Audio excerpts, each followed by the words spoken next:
1,000 words a day, 2,000 words a day. This is what you've got to do to make progress. This is what a writing routine is. If you're serious about writing, you've got to write every single day, no gaps. Yeah, I hear that a lot, but I think there's actually a lot more to it.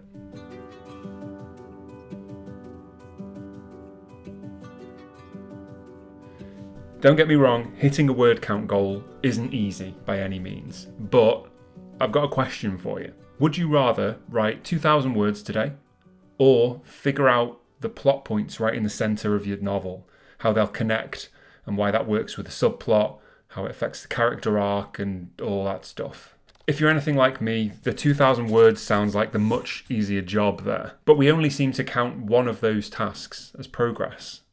Why do we do that?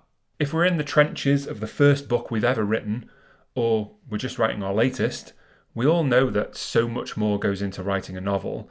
We all feel it when we sit down to write, but when someone asks us how our writing session went, or even when we ourselves reflect back on it, I think most of us would say, yeah, it was okay, I got about 1,500 words done. We measure progress by word count and pretty much disregard everything that doesn't directly, make number go up, even though output and progress are clearly not the same thing. Maybe this doesn't apply to everyone, but it's certainly not just me, and I learned this lesson the hard way, and it actually made me physically ill. A few years ago, I wrote an entire novel from an outline. Doesn't sound too revolutionary, I know, but for me it was. It was a detailed Microsoft Word table, scene-by-scene outline. Something I'd never done before, ever, because I knew I wanted to be organised that time around instead of losing track like I had with previous books. So I mapped out everything before I even wrote a single word of prose. Outlining seemed to genuinely work really well for a lot of writers, so I hoped that it could for me. My rationale was, if I get all of the decision making and all the puzzles figured out before I start writing, then it's just a matter of writing that 2,000 words a day, and that'd be that. What I couldn't have ever possibly foreseen, probably could have, was that process would leave me feeling really pretty empty. Even a few months into the draft, on paper, no pun intended, everything seemed like it was going all right. I was hitting that word count goal every single day. Back then I was still working a full-time job, this was pre-COVID, and my wife worked somewhere else nearby, so I'd finish work, head to a common area in the building, I'd do my writing, do my 2,000 words, and then I'd go and pick her up when she finished. It was a good system. It seemed like a good system. After all, the words were coming to me, maybe easier than ever before. So each day I wrote, and I made progress. By any conventional measure, I was doing exactly what a disciplined, serious writer is supposed to do. But I've got to tell you, after a while, I really started to hate it. Every session felt like I was doing nothing other than just checking items off a list, doing my daily chores. There wasn't much creativity, and there was no real feeling of discovery, and that's really important to me, especially in the middle of a book. But still, number went up day by day. I got closer and closer to finishing the draft, hitting the overall target. So I cast my concerns to the back of my mind, told myself, no, I was just being disciplined. Maybe I just felt weird because I was making progress quickly. I wasn't experiencing the writing process in quite the same way. It was a new process, so it was bound to feel a little strange. Or maybe I was just self-sabotaging, and in reality, I'd actually found something that finally worked for me and eliminated all the pauses and problems and obstacles and just let me hit 2,000 words every day consistently. It's amazing what we tell ourselves sometimes and how we can manage to think our way around how we actually feel. But you can't run from those feelings forever. They did settle on me when I finally got to about 90,000 words. And before I even started reading the book back, I knew I probably hated it. I knew it didn't work. That's when it clicked for me. I had loads of output. The words had stacked up day by day by day, but that didn't mean I had progress. The words existed, but the story, the thing I actually cared about, hadn't moved forward or come to life in any way that mattered to me. I'd just been typing towards a destination that I'd already mapped, with none of the joy of actually finding it. Then, because I was so burned out with the sheer speed at which I'd written this book, I actually got physically ill and had to take a couple of weeks off work, which was not a great look, really. But the experience did permanently change things for me. Before that book, I would absolutely get down on myself for only writing 500 words or nothing at all. I'd sit at my desk frustrated that I wasn't making any progress that day. But after that, once I realised that endless output didn't make me feel good either, I stopped being so hard on myself about the numbers. And beyond that still, I started appreciating the progress I made that didn't come in the form of a finished chapter or a percentage going up.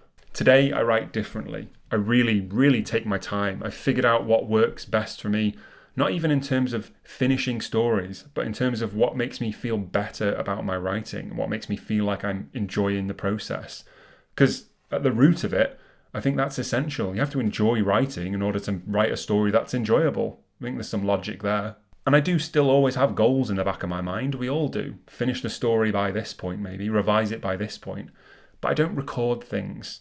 I don't have a spreadsheet anymore in which I put in my daily word count after I finished writing. That was a killer. Instead, I judge my progress by how I feel about the story, how happy I am with its direction and the lines that I'm writing and the imagery or the character progression. Some of the most genuinely productive writing days I've ever had probably added 0 words to my manuscript. They spent figuring out why a character wasn't working, or realising a plot point didn't quite hold up, or just sitting with an idea in silence until it became a bit clearer. None of that shows up in a word count, but all of it still moves the story forward, so we should definitely be counting that as progress. And absolutely, sometimes word count can be the right measure, and if you find that motivational and it gets you through your story and you're happy at the end, then lean into that. That's a gift. But if you're one of the people like me that maybe it doesn't work for when you think about it a little bit, well, what does progress look like?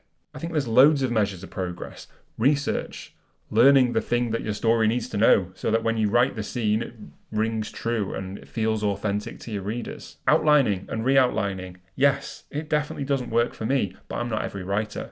Even when it feels like you're just planning, you're solving story problems before they become, 100 pages of mess to untangle, like my book. Or not even mess necessarily, just kind of nothingness. That's what I felt from that finished draft. Even thinking time. I think this is really important. Sitting with a character problem while you're standing in the shower, or when you take a walk, or you're half asleep at 11 p.m. or something. That's not procrastination. It's not daydreaming. That's your brain doing real work. You're just seeing the tip of the iceberg there. The processing is going on underneath the surface of the water. Yes, it doesn't translate to a number, but it's work that you really need to do. And we need to make time for that kind of thing, because we rarely get it in today's world unless we make space for it. I think one of the biggest measures of progress is actually a pretty bitter pill to swallow, and that's realizing something isn't working. Stopping and thinking, oh no, this is really bad, is never a great feeling, but it's the start of jumping that obstacle and getting past it, and that's where real progress is. For me, realizing that that novel I'd outlined wasn't written using the right process, that was real progress to me. Even though I didn't feel it and it didn't add any words to the manuscript, it was something I definitely needed to know to move forward. Here's a small practical idea. I totally get the need to track things and to feel like you're making progress and you're eventually going to hit your goal. I get that. There's value to that, especially if you're balancing a job and you've got this dream of being a writer. But instead of tracking your word count, try tracking something else. Try tracking how you feel about your story day by day, or track the effort that you're putting into it rather than the word count. Track anything, basically, that can't be measured in numbers alone. Maybe try it for a couple of weeks alongside your word count tracker. I think you might be surprised how much progress was happening on the days you might have written off as unproductive before. A consistent, realistic writing routine is a huge advantage, but not if it's just speeding you towards a feeling of emptiness at the end. You have to learn what parts of the writing process work for you, which parts don't, and you have to understand your own approach to feel confident in the route forward. This is the whole philosophy behind the course I'm building in my Mighty Networks community, which is coming soon. It's not about hitting a number every day for 30 days. It's about building a routine that actually fits how you work and leans into your true writing instincts. I know another YouTuber with a course, but please do note, I'm not claiming to have the perfect novel formula or promising you'll write a bestseller in a month. If you've seen any of my videos before, this one included, hopefully you'll know that everything I make comes from the heart, with the intention of genuinely helping writers to get their feet under them, cut through the noise, and to keep writing. So if that sounds like something you might need, there's a link on screen and down below to join the waitlist. It opens in August and founding members will get a rate that's locked in for good. And if you take only one thing from this video, please let it be this. You are absolutely allowed to measure your progress by something other than a number. Some of the most important work you'll ever do on your story might not add a single word to the page. Thanks for watching as always, and happy writing.